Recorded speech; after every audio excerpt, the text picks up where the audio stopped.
नमस्कार दोस्तों, मेरा चैनल कथा भक्ति सागर में आप लोग का स्वागत है। अब आज हम जानेंगे शिव पुराण के अनुसार कि पापियों और पुण्य आत्माओं की यमलोक यात्रा के बारे में। सत्य कुमार जी कहते हैं, व्यास जी, मनुष्य 4 प्रकार के पापों से यमलोक में जाते हैं।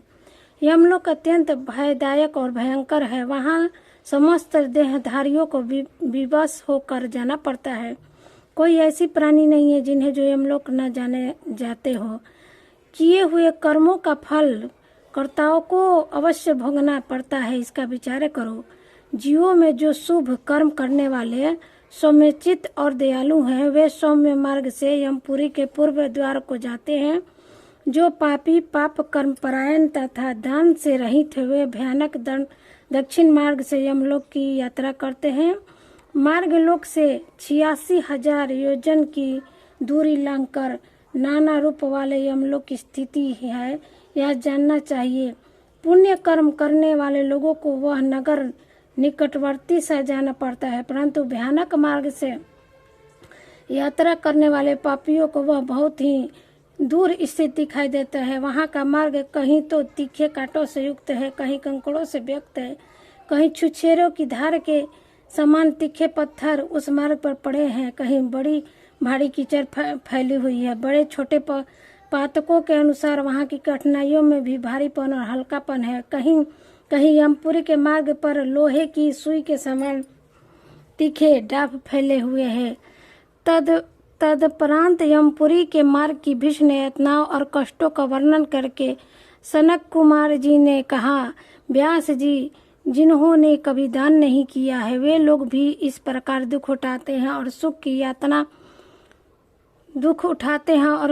याचना करते हुए उस मार्ग पर जाते हैं। जिन्होंने पहले से ही दान रूपी पार्थे खर्च के लिए रखा है, वे सुख पूर्वक यमलोक की यात्रा करते हैं। इस रीति से कष्ट उठाकर पापी जीव जब प्रेतपुरी में पहुंच जाते हैं, तब उन्हें विषय में यमराज को सूचना दी जाती है। उनकी यातना आज्ञा पाकर दूत उस पापियों को यमराज के आगे ले जाकर खड़े करते हैं। वहाँ जो शुभ कर्म करने वाले लोग होते हैं, उनको यमराज स्वागत पूर्वक आसन देकर पद और अधर्य निवेदन करके प्रिय वर्ताव के द्वारा सम्मानित करते हैं और कहते हैं, वेदों कर्म करने वाले महात्माओं, आप लोग धन्य हैं जिन्होंने दिव्य सुख की प्राप्ति के लिए पुण्य कर्म किए हैं। अतः आप लोग दिव्यांगाओं के भोग से विमुक्त तथा संपूर्ण मनोवांछित पदार्थों से संपन्न निर्बल स्वर्ग लोक में जाइए।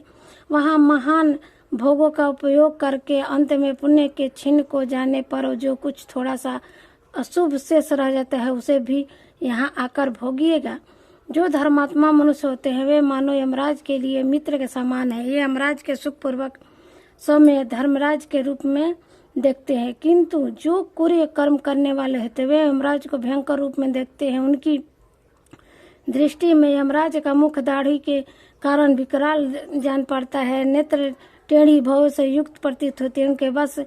उनके केस ऊपर को उठे हो जाते हैं, दाढ़ी मूछ बड़ी बड़ी हो जाती है, ओठ ऊपर की ओर फड़फड़ाते रहते हैं। उनके अठाई भुजाएं होती है। वे कुपित तथा काले कोयलों के ढेर से दिखाई देते हैं। उनके हाथों में सब प्रकार के अस्त्र शस्त्र उठे होते हैं। वे सब प्रकार के दंड का भय दिखाकर उन पापियों को डरते रहते हैं। बहुत बड़े भैंस पर असुर लाल वस्त्र और लाल माला धारण करके बहुत ही ऊंचे महामेरु के समान दृष्टिगोचर होते हैं। उनके नेत्र प्रज्वलित अग्नि के समान उदीर्ण दिखाई देती है। उनका शब्द प्रलयालय से मेघ की गर्जन के समान गंभीर होता है। वे ऐसे जान पड़ते हैं मानो महासागर को पी रहे हों, गिरजा राज को निगल रहे हैं और मुंह से आग उगल रहे हैं। उनके समीप प्रलयकार की अग्नि के समान प्रभाव वाले मृत्यु देवता खड़े होते हैं। काजल के समान काले काल देवता और भयानक कृतांत देवता भी रहते हैं। इनके सिवा मारी, उग्र महामारी, भयंकर कालरात्रि, अनेक प्रकार के रोग तथा भली भांति के भयानक कुष्ठ मूर्तिमान को हाथों में सभक्ति, भूल, अंशुपास, चक्र और खड़ग लिए खड़े रहते हैं।